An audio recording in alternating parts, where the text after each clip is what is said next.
Hello and thank you for watching. I'm Ashley Van Dyke with Advantage Software, and on today's video, Redact Toggles, I'm going to show you how you can use dictionary entries that are tied to steno or voice codes in order to automatically redact information live in real time. There may be some testimony that you do not wish to share with your viewers if you're doing real time, or there may be things that you know you're going to have to redact before you produce your final product. If that's the case, you can manage these redactions live in real time using your steno or voice codes. I'm going to open up a note file that I've pre-prepared. Within this document, the witness has been asked to provide their social security number. Now, I've redacted this information in two separate ways that we see on screen right now. First, I've used a single stroke to turn redaction toggling on. Then I've written the social security number. Then I have written the same toggle stroke to turn redaction off again. And so you hear that the same steno, which I've chosen dank, was used in both instances. Now down here, I've used a slightly different method. Here I'm using one stroke to turn redaction on, and I have that defined as redact on within braces instead of redact toggle. And then after I've written the social security number, I've written redact off, which is a different set of steno strokes, or would require a different voice code if you're a voice writer. And so this can be used in two different ways depending on your preference. You can use a single stroke to toggle redaction on and off.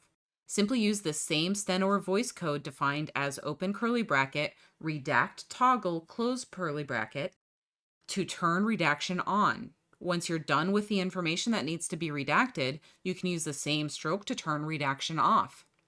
If you're not a person who prefers toggle strokes, you can instead use two different strokes.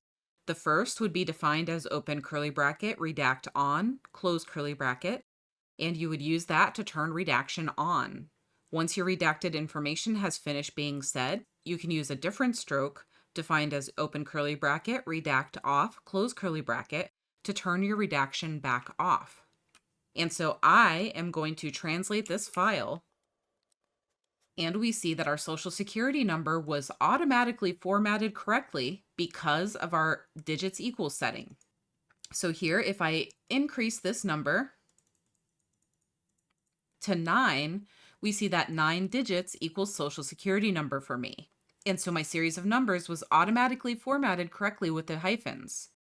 However, because I used my redact toggle stroke here, the social security number has also been redacted.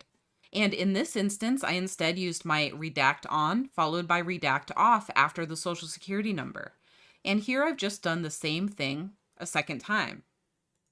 And so you see that everywhere where I asked for this information to be redacted, it has been redacted. And so now it will be redacted on my real-time output, or it will be redacted when I print my final document if I request that to be the case.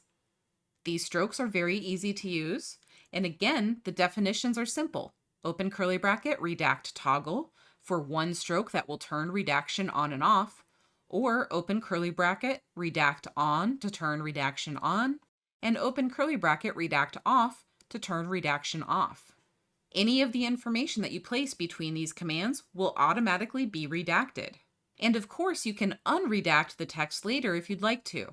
If I no longer wish for this social security number to be redacted, I can simply highlight it, go to Format, Text Type, and change it back to normal. If at some point I find that that was a mistake, I can always re-redact the information the same way. And so no matter how you choose to use this information, you can correctly manage your redaction and make sure that you have all of the information that everyone needs or doesn't need. Don't forget that Advantage Software offers anytime support. Tech support can be reached with any question, anytime, including weekends and holidays at 772-288-3266. Email support is also available at support@eclipsecat.com. Thanks for watching this video. Please hit the thumbs up button, subscribe to our channel, and turn on notifications so that you'll be notified when we publish new content in the future. Thank you so much and have a great day.